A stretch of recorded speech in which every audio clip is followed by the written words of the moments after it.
drying hair. It takes too long. It's annoying and it's not fun. So we are two stylists that don't love the styling part. Every stylist out there has a part of the job they hate. That's what we should do one day. But today we're going to talk about the tools you use at home and the tools you use in a salon and which ones are good in which situation and what our favorite tools are.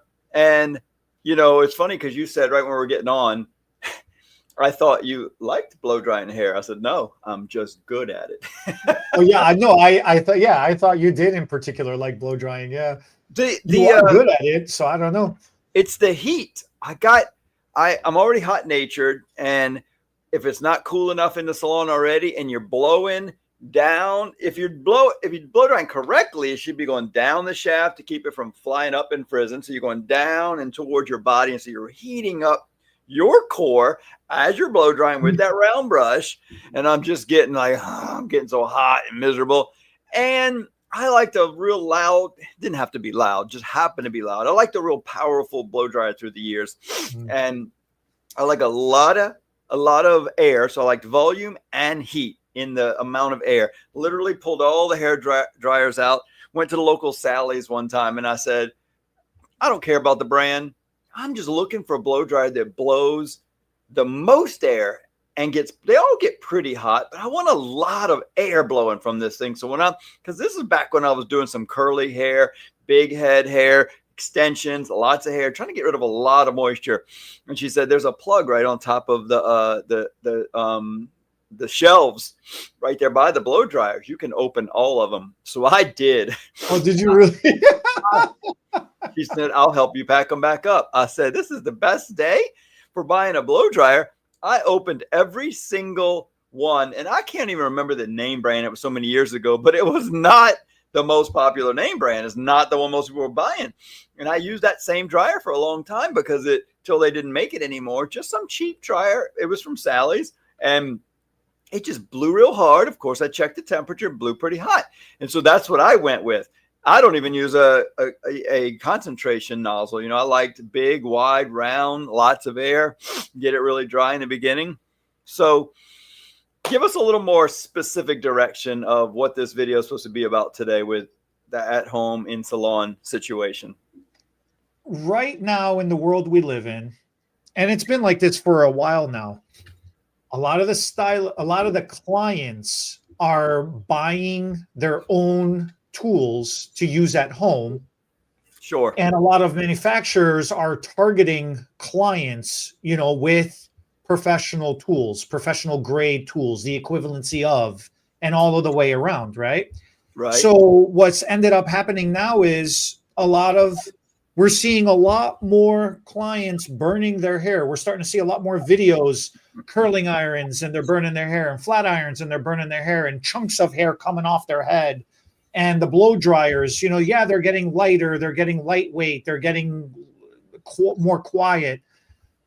But then we're starting to see a lot of blow dryers burning a lot of hair as well, too. So the clients are starting to ask, like, this was never a thing. Why is it a thing now? Yeah. Well, there was always a difference if it was a professional grade versus an app for over the counter, as we refer to it. Yeah. Now those lines have been crossed. There is no more professional grade only, over the counter only. Everybody can pretty much have access to getting everything. So I think what I'm hearing from you is that the manufacturers were a little scared of the person at home destroying their hair with their tools. So they lowered the temperatures so the clients at home would be more difficult for them to burn their hair. The power, the airspeed, the wattage, the temperature, you know, depending on what type of tool it was. So yeah, I'd like to talk about, you know, the main ones are going to be blow dryer, flat iron, curling iron. Those would be. So you know my good friend Jude, the karate guy, his wife the other day tells me, she goes, Bernard, I want to ask you a question about my hair. Look, and she pulls some short pieces up. She says, what is it that's making it break off right here? Look, they're so short right in this area. What do you think it is? And she's bleached kind of blonde on top, brown underneath. And first thing I'm thinking is chemicals, but I get kind of close as I'm looking. And then she says it. She goes, and she pulls it down. She goes, it even smells a little burnt. I said, well, that's exactly. She's so Oh, cute though. I could just picture her with her it personality. even smells a little burnt. I'm like, aha. That's exactly what it is. It's It not was a little Shannon in the bathroom with the blow dryer. It's like a game of Clue, you know? burnt. Yeah. I was like, oh, it's burnt. As I got closer and she's saying it, I smell it. I said, yeah, I smell it. It is burnt. I don't know if it's you or your hairdresser. Somebody's burnt it off. And she said, I think I did that. Nobody wants to believe they burnt their hair off. So yeah, when you said burning their hair off these days, I'm like, a lot of stories came up to me right away. A lady in my wife's book club, my wife's like, so I won't name her name. She says, so-and-so is going to come in today. And listen, I know you're not doing hair anymore, but can you just meet with her before so-and-so does her hair? She's trying to figure out what's going on top. She's losing her hair and she's really upset. It's just not growing on this one side. She's thinking something to do with age or vitamin deficiency, or they never want to believe they're doing it. And it's funny because it's like right through here. And I said, it was either that side or this side.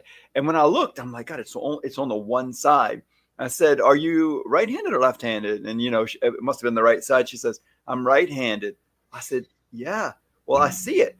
Like you're styled. You're burning it all off in a row. Always the one side, yeah.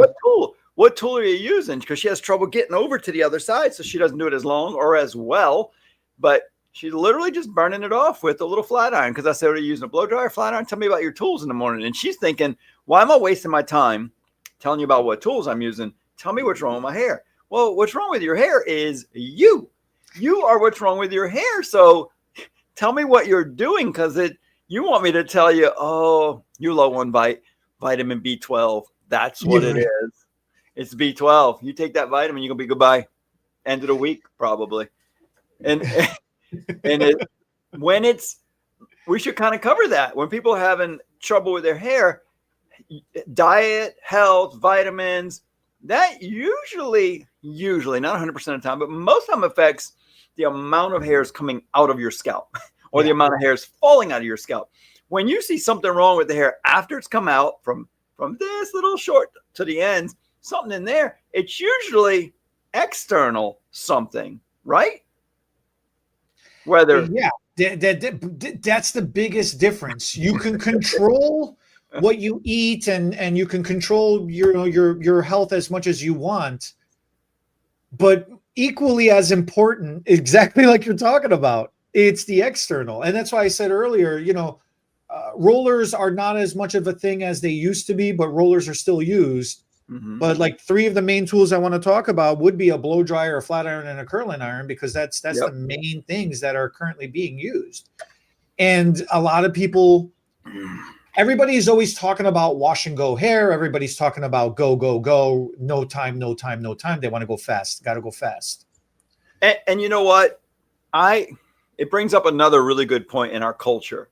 And it was a big movement years ago. I don't know if it's so much now, but you sometimes hear hairdressers in this movement of, I only do natural.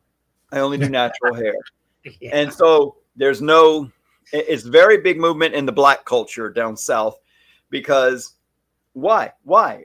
The common sense thing is somebody did too much damage to somebody in their life, and they are burned, not only hair burned, but they are psychologically burned. And they're like, I don't want to mess somebody up that bad ever again. So let's get back to our basics and the way God made us. And so I only do natural hair. I encourage afros. If we're going to press it, when I say natural, they'll do flat irons and curling irons. They'll do that, but there's no chemicals. Some of them don't do any heat because they think chemicals and heat are the enemy, and they can be. And that's what we're going to talk about here. There's a balance. If used incorrectly. Yeah, absolutely. And you're so right. 90% of the time. So if you think about your day, 9 out of 10 clients, you do very well, but you can't remember one client that you did very good on. You just remember the one client that you messed up. You know, fast forward or complained or right. complained. You know, like June 1st of 2000, I'm still telling the story of how I screwed up April's hair. You know, I am like 25 years. I'm still stuck on how badly I screwed up her hair. Is that a real one? Is that a real one? April, no, her name, I won't say her last name, but her name was April. What did you do? What did you do? No, I've told this story before. It was my first. I don't remember. My first paying client behind the chair. Oh, okay. I had done shows, I had done models, I had done education, I had done photo shoots. I had done a lot of stuff. So I was doing hair. She was my first paying customer behind the chair in the salon. All she wanted was a simple partial highlight, just a row of like the T-foil, the mohawk. You were on stage and you were going to do something wild. No, even worse, Bernard, even worse. I tried to do a simple partial highlight. It took me 4 hours. I wasn't even trying to do weaving. That's the magic number I found in my salon for brand newbies doing their first 3 or 4 foil highlights. It takes them 4 hours. And I say, listen, if you keep doing this 4-hour job, we either have to raise the price of your 4-hour $1 million ahead. Yeah. That's $1,000 for each one of those clients, or you got to get faster, and maybe a little bit of both. But go ahead. Oh my God! So what'd you do? This is what we remember. We remember that. We don't remember the thousands of good hair that I've done since then. I'm still stuck. I'm still traumatized from that one. And this is the thing. So, like you're saying, clients see on social media, oh, she was using a flat iron and her hair burned off her head. She used a curling iron and her hair is fried. She used a blow dryer and the brush got stuck in her hair, and the brushes are bad now. Everything's witchcraft. You don't understand. In the salon behind the chair, on average, our blow dryer is at 1,800 to 2,500 watts. Now, you don't ever need no freaking 2,500 watts. 18 to 2,000 is kind of like, okay, fine, At home, you only need like 12 to 1,500. You don't need no 1,800 to 2,000 watt blow dryer at home. You're blowing and popping your fuses every other day. But 1,800 to 2,000 sounds way stronger and better and faster than 1,500. Well, that's exactly what it is, faster. But let's talk a little bit about what the difference is and why.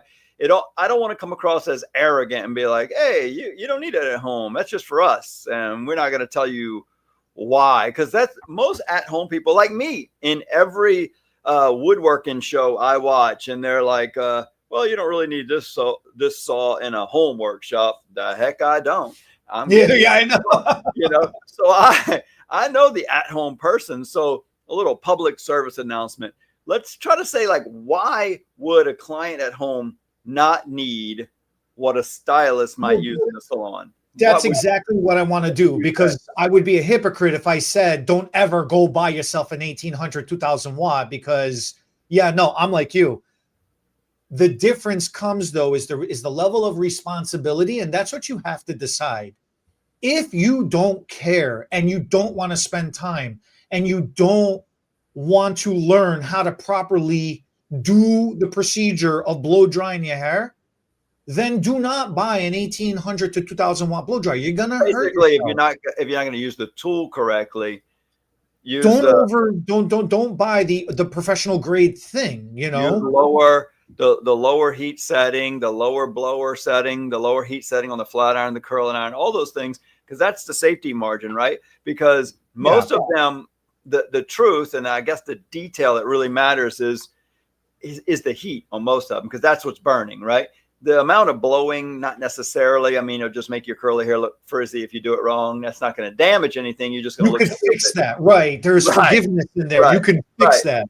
But the heat, the challenge is that the heat in these tools can burn hair. And so your first question might be like, why would they provide that much heat?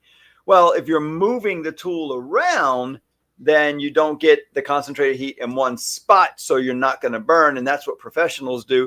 We use it for speed. We use it to be able to get more done faster by moving that heat around a little faster or traveling through with a round brush. And we're not burning in one place. And so it's almost like when you sit around a campfire, you know, there's that sweet spot where it feels good. You're too far away. It does no good. You get too close, you get burned. The same thing with these hot tools. And so the manufacturers for a long time would just have the heat so low you couldn't burn your hair if you tried. So that would be the consumer version. But like you said, the lines have gotten crossed. We wanted to help the clients do better, faster, until they didn't quite understand the significance of how fast and easy it is to burn your hair. And when you said that, that's what I thought. Well, you know what? It has been over the last 10 years. I got more and more people asking about the burnt hair because the tools have gotten hotter and hotter. And we're like, hey, if it's good for a professional, it's good for the client. We can sell it for a higher price too. So we make more money. Make more money from it. You mentioned moving the hair. So I had a client come in. She showed me, she goes, I move my hair all the time because I'm always saying, when you're blow drying your hair at home, you got to move your hair. You know, you got to keep moving the heat. You got to keep moving the heat. She comes in and she goes, I burned my hair. I did everything you said. I've been moving my hair.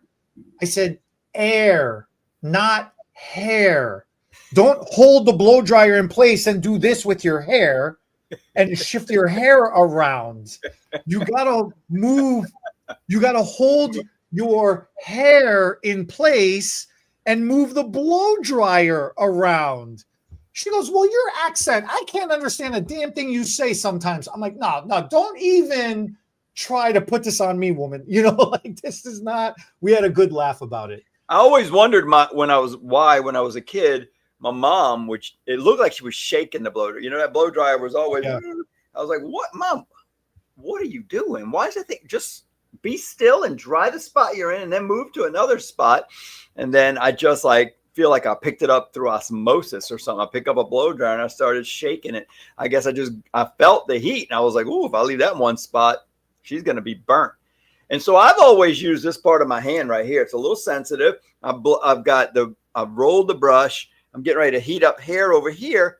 I blow dry right here on my hand. How long, how many seconds, half seconds, milliseconds can my hand take without moving the dryer? And I'll go, well, that's about as long as I'm going to do any blow drying near their scalp. And so if I'm not going to burn the skin or the hair, that's safer. And it gives me a bit of a test. So here's some science for you. A blow dryer on average can get to about 300 to 350 degrees.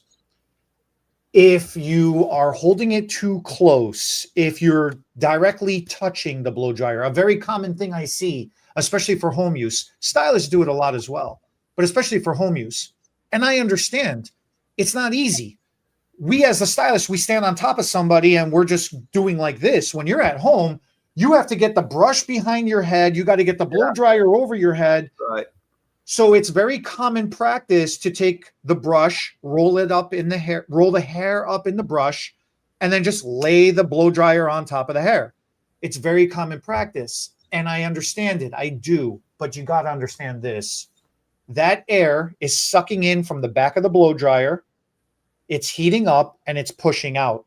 And if your hair if the nozzle of the blow dryer is flat onto the brush and the hair is in the middle, there is nowhere for that airflow to go. So it's going to push back into the blow dryer and get hotter. Itself, right? And then it's going to try to come back out. It's going to get stuck. Some of it's going to go, and then the rest of it's going to come back in. You are getting upwards of 500 degrees in some cases. At least. What does hair burn at? The boiling point of water is 212 degrees. The natural threshold of the cuticle can take 392 degrees. We're talking Fahrenheit degrees. So if you're overheating 450, 500, and even hotter in some cases, that's how you're instantly burning your hair. You're literally. That's why it freaks you out that flat irons go up to 450, huh? It's what freaks me out is when everybody that is their default setting in their mind. well, if the max is 450, I'm just going to crank it up to max. You want And it to be the best because it's really like kind of okay, best setting, I think. Yeah, we're going to 10. We're going to 11. You know, on a scale of 1 to 10, we're doing 11. We want it to work the best. And if you push it a little harder, it'll go even hotter. Maximum effort. When was your kid? He was saying like that for a while. I don't remember that. Yeah. Yeah, give it your maximum effort. Maximum effort. Yeah, so why does a flat iron go to 450? There are certain cases when we're doing certain services like keratin smoothing treatments, for example, that's the most commonly known one. We have to, because of the product, the way it's made, we have to manipulate it in such a specific way. The product itself is a liquid, right? A liquid or cream or something wet. A liquid, a cream base, whatever it is. And we're trying to intentionally make a fajita dish and turn it into a gas, burn off any excess, fuse whatever's left over into your cuticle layer, the outer layer of your hair shaft. We're trying to intentionally restore, resurface, reinforce, strengthen your hair. I mean, we're providing a service. We're doing a treatment.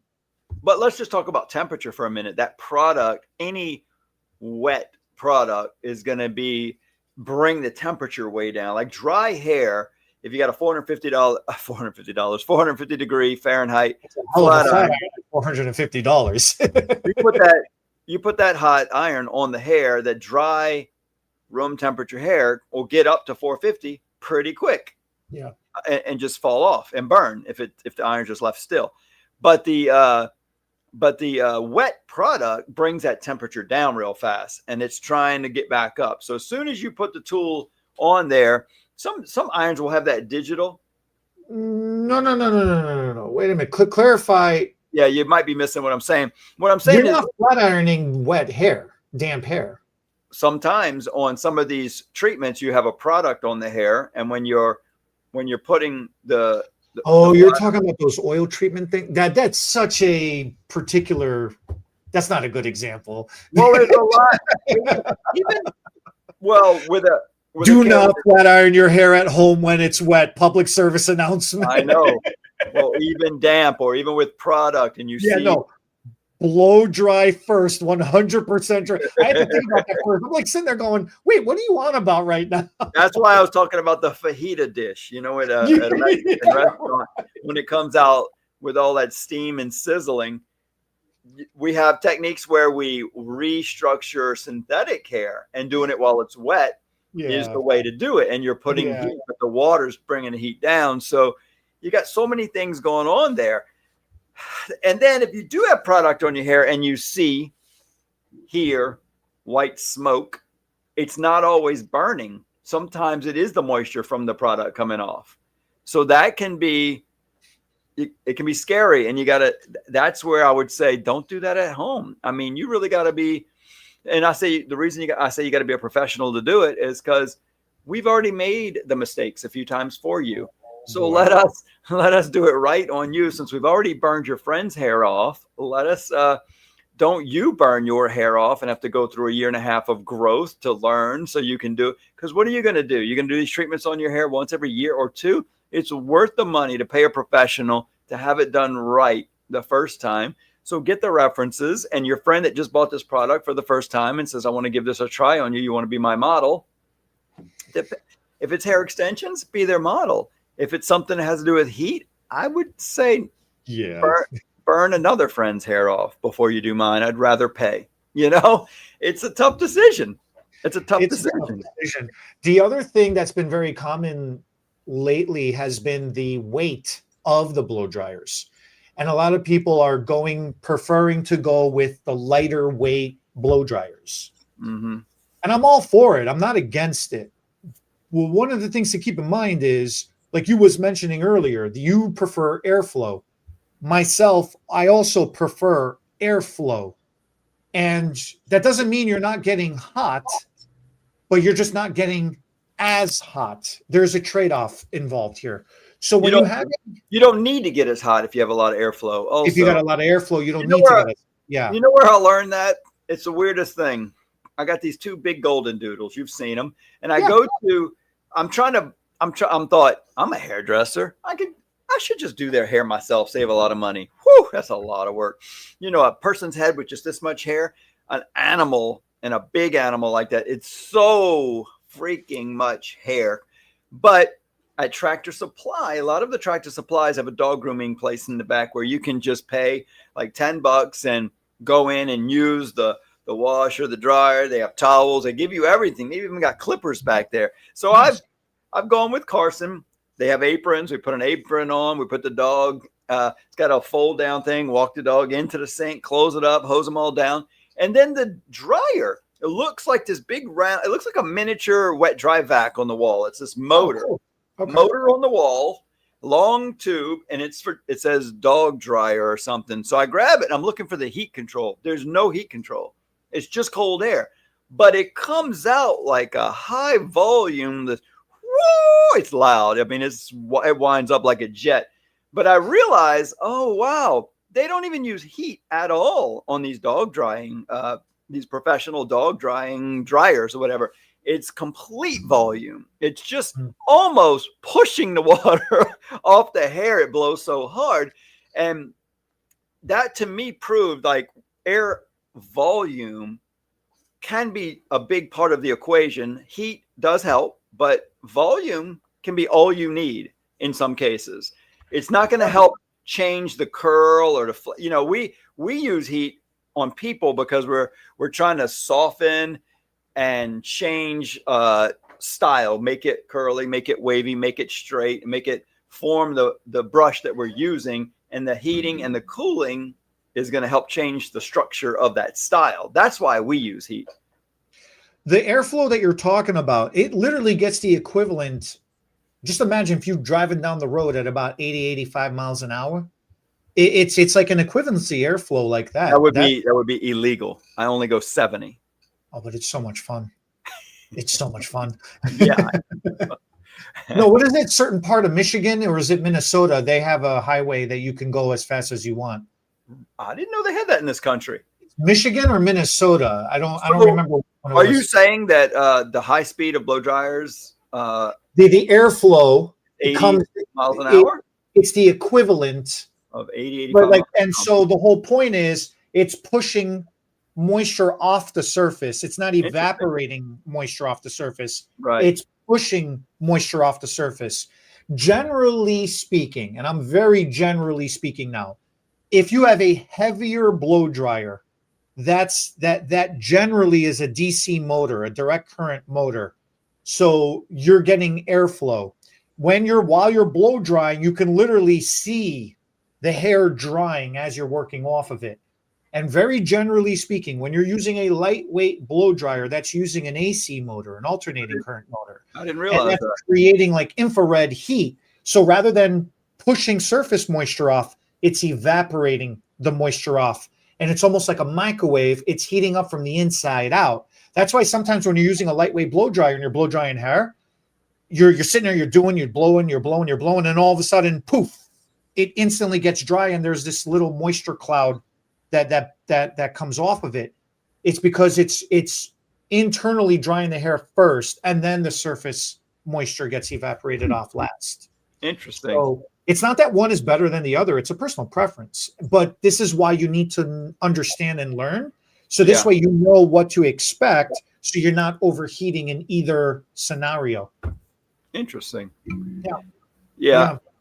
When I thought the direction you were going to go with that, when you were saying the DC and the more air volume, it's generally the bigger dryers too, right? A bigger motor is going to push more.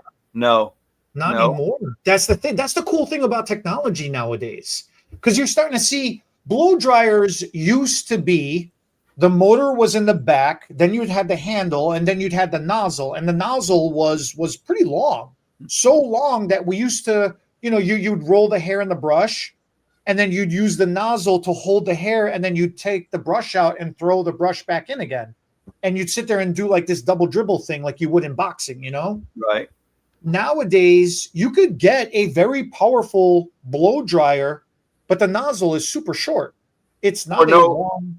or no nozzle at all. Like in some of the Or, hotels, they got that one that yeah, hangs on the wall, and so yeah. you've got the blow dryers with no nozzle, and then you've got the blow dryers with no handle.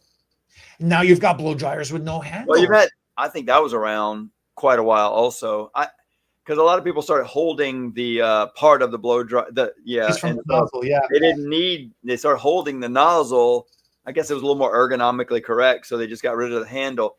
So can you have a blow dryer with no handle and no nozzle?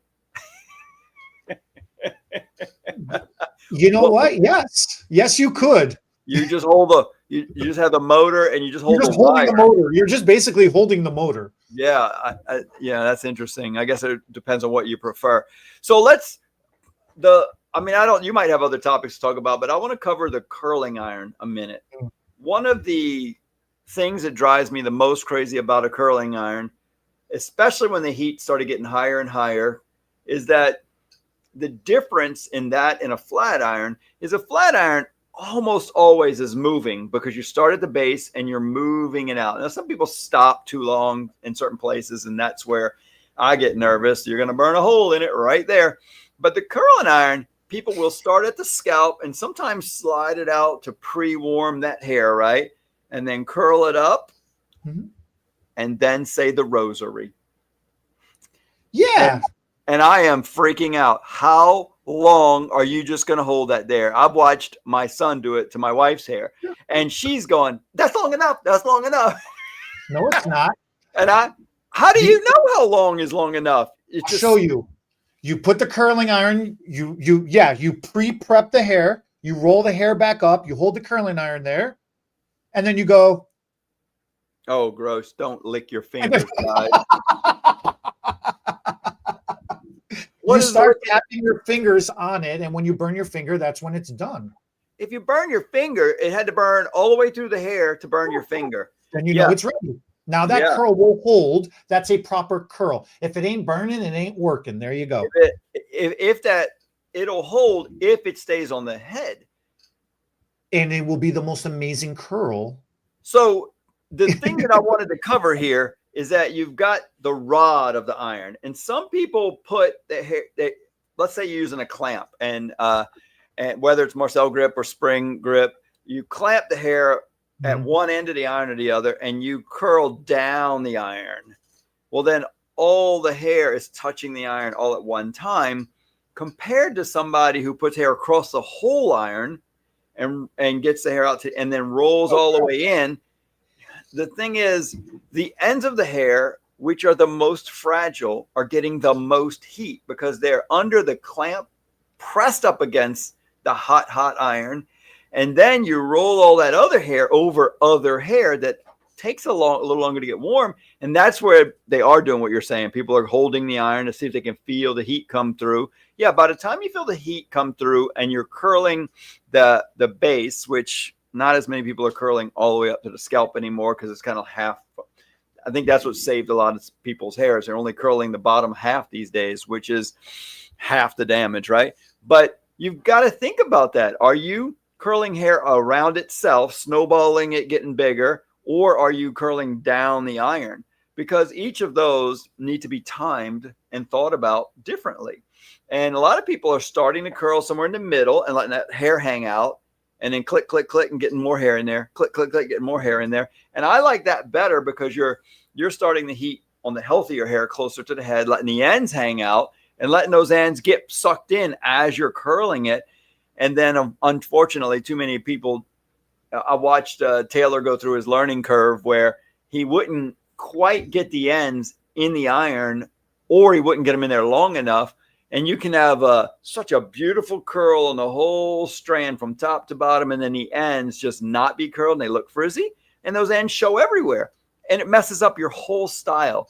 And it's crazy to me how after he figured out to really focus on those ends at the, at those ends at the end of his curling procedure on each little section, world of difference. That was what made everything look better. Everything, of course, then with the experience, he got faster, he got better, he got more, neater sections. And And to me, neater sections doesn't necessarily help curls. Sometimes you don't want those straight Yeah. lines on the head, but getting those ends in there and when you get them in there seemed critical to me. Thinking about the heat touching whatever you're potentially burning and timing it and actually thinking about it. And I don't think a lot of people use that common sense. How hot am I?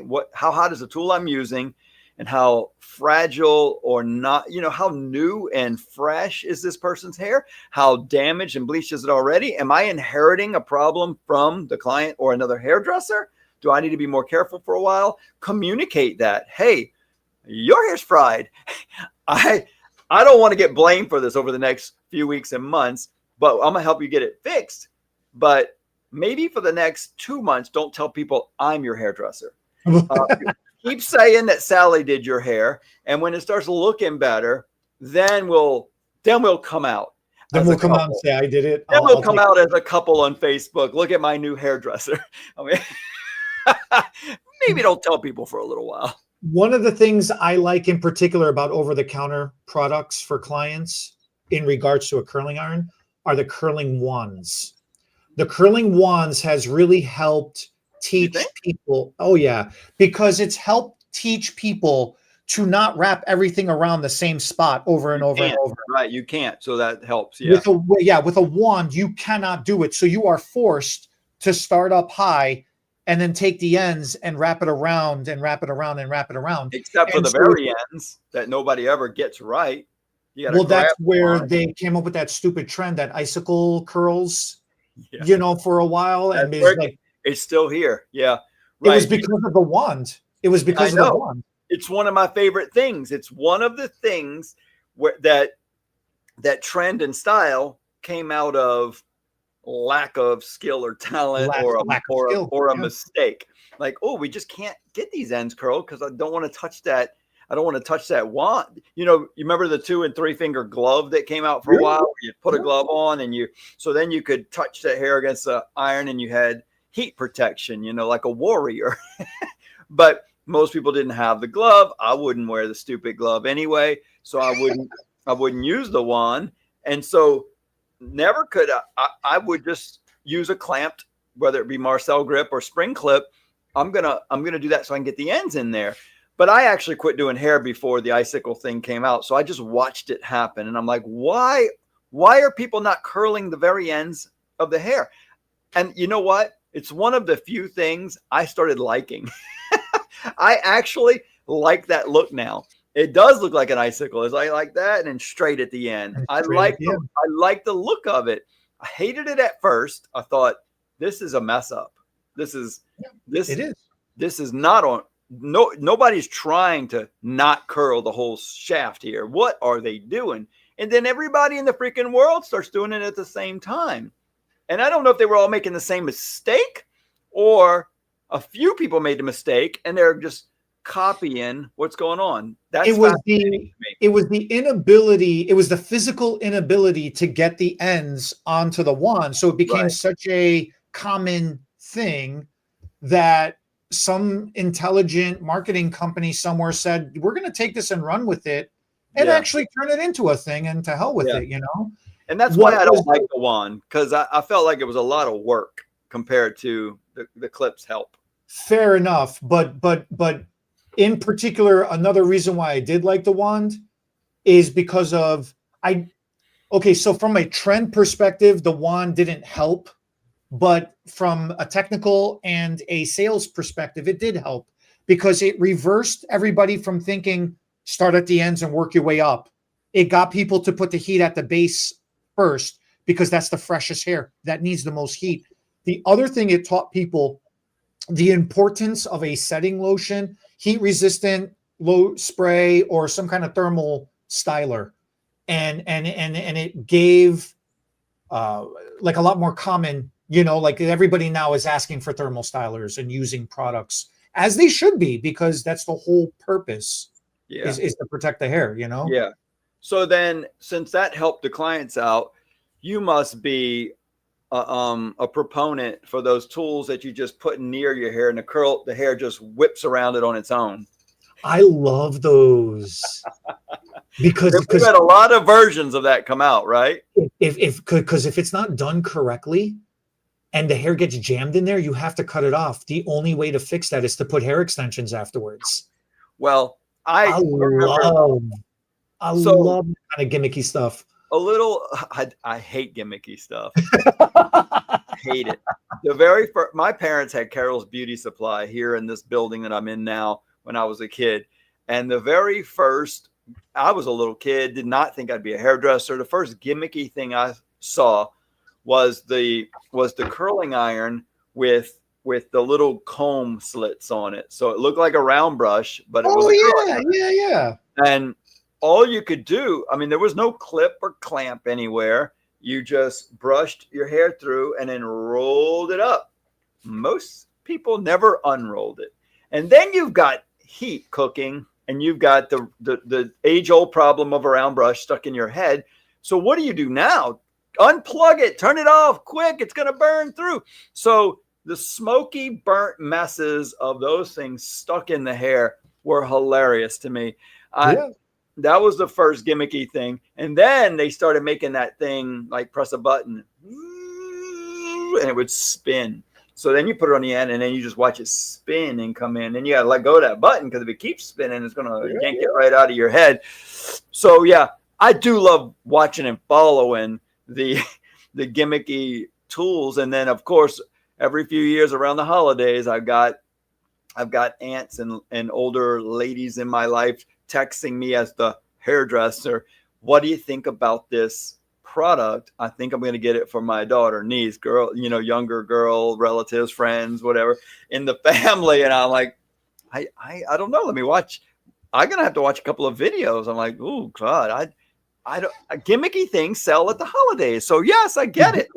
I get it, but I don't like any of them. That air wrap, I'm 50-50 on it. I'm indifferent. I'm not for it. I'm not against it. I don't care. But I love the gimmicky stuff because every time John calls Dyson, me, right? Doesn't Dyson make that? There's a few of them. One of the brands that make one. Yeah. And it's because John will call and be like, oh man, they just came up with so-and-so thing. What the hell? He gets all worked up about it, I'm like, dude, just raise your corrective prices and get ready to, designate a day for correctives. Like, it's going to be great. I love all for it. This one flat iron came out in our number of years ago. It's maybe a decade now ago. I don't know. I'm not good with time. But there was this flat iron that came out. It had vents built into the plates of the flat iron. And it was a wet to dry flat iron. That's how they were selling it. You no longer have to blow dry your hair. So you just get out the shower, towel dry it, get the flat iron, and just start flat ironing your hair straight. The vents were blowing air also? No. So when you flat iron the hair, when the hair starts singeing, it's going to evaporate all singeing. It's sizzling. Excuse me. When you're creating bacon bits out of your hair, the steam would go through the vents. Oh, that's cool. And it was very cool. It looked super cool until the first client tried it, and then I get the phone call going, "I need help." They just went a little too far. It's just a learning curve. Then they came out with a flat iron, same situation with the vents, but then they had this track in there, and you would fill up the track with oil, so the oil would offset the sizzling, and it would condition your hair at the same time it'd be styling your hair. Interesting. And all the steam would just be magically going out through these vents and expelling themselves. So yeah, it's that was a fun one. I love the as seen on TV stuff, man. It's my favorite. And if any of that stuff actually did a great job and worked, you'd see it in all salons pretty quickly. So I think it's a testament to what has lasted in the salons over the years. Because there is one that has lasted. Do you know which one has lasted? What? The Flowbee. Do you remember the Flowbee? It did not. What do you mean it lasted? It's still around, but barely. No. In barbershops, especially. Oh, it's gotten popular? they've got vacuums attached to the clippers. So Different. as Yeah. they're doing a fade, it's sucking all the hair, so you don't get all the little Yeah. hairs all over. So remember, I brought up the dogs grooming earlier. I bought a Flowbee on Amazon thinking that it might actually work well. It's not the same kind of blade. Clippers with vacuums is a great idea to pick up the hair as you're clipping. But the Flowbee has these, it's a different kind of metal. It's not a very sharp blade. The concept seemed like a good idea because it sucks the hair into the tube, into the blade. So it stands the hair up and you feel like you're going to get a better consistent length haircut because it's going to suck it down the tube before it gets cut.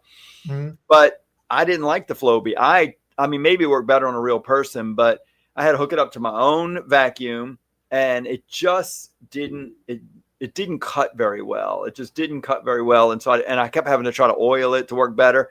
But I have seen some dog grooming stuff. I didn't realize barbers were using this also. So what, there's very few tools that have stayed in salons, just a quick history of salons. We started off just cutting hair, right? As barbers, and it was men and women did their own hair. And then when they came up with women going to a salon, which not a barbershop anymore, would be a beauty salon, then it was a lot more hair. We're going to try and leave it longer. What are we going to do? We're going to cut it, but we need to style it. Women require more to their hair to look good. Longer hair can't walk out wet. They kind of look silly. We got to dry it.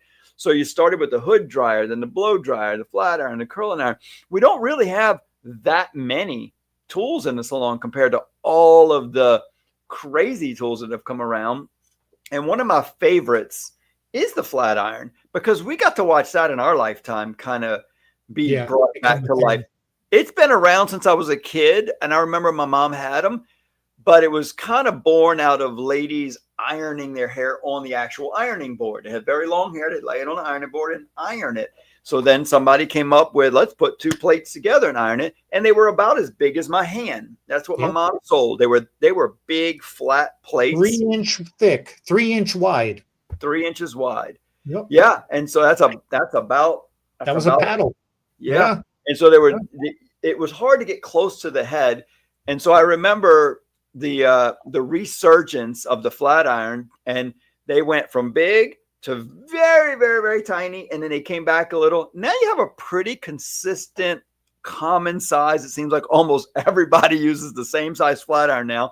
But it was neat to watch it go from ridiculously big to, you got to use a teeny tiny one so you can get really close to the head. Then it was like, well, this is taking way too long. I can get pretty close to the head with it a little bigger, but the plates were small, but the amount of plastic and heating elements and whatever was behind those plates, that was the big part that you couldn't get close to the head. So I think as that technology refined and got smaller, you could still have a decent size plate that would heat enough hair to go fast enough with a flat enough tool. And then of course the plates touching, right? In the early days, they would either touch like this or touch like this. And you had so much hair just not even getting touched by the plates. So making those plates float almost became a standard in flat irons because none of them seemed to close right, and it'd have sharp edges pulling the hair out. And they're like, oh. Stuff, it's painful to be beautiful. Yeah. We just got to pull a few hairs out to make the rest look really good. But that's how we learned again, right? So I loved watching the evolution of the flat iron. That was a fun one in my lifetime. And then reading history and seeing some of the old blow dryers is a fun thing to know. But that was during my mom's lifetime. She got to watch. Everybody got their hair dried with a hood dryer. And some people got hood dryers at home, but not many people. When the handheld blow dryer came along, that's when bring tools home to use started. That's where it started, and this is where we'll end. Unless you can say so. I know you're getting ready to say something. Yeah, no, that's checking your notes. Yeah, pretty much everything. The main difference is this. This is what we'll end with. If you're going to use professional tools, that doesn't mean it's going to make your hair last any longer. The professional tools is only useful to help your technique be more efficient. Improve your technique at home to help make your style last longer as it should. That's the difference why when we as stylists, we use professional tools with our professional techniques, we can make your blow dry last a week. You at home are only struggling to make it last a day or two. It's not the tools. Get help. Learn. It's the product and the tools. It's the product and the tools. It's a combination of both. Yeah. All right. That's what we got. Thank y'all for watching. We'll catch y'all next week. Subscribe, like, comment.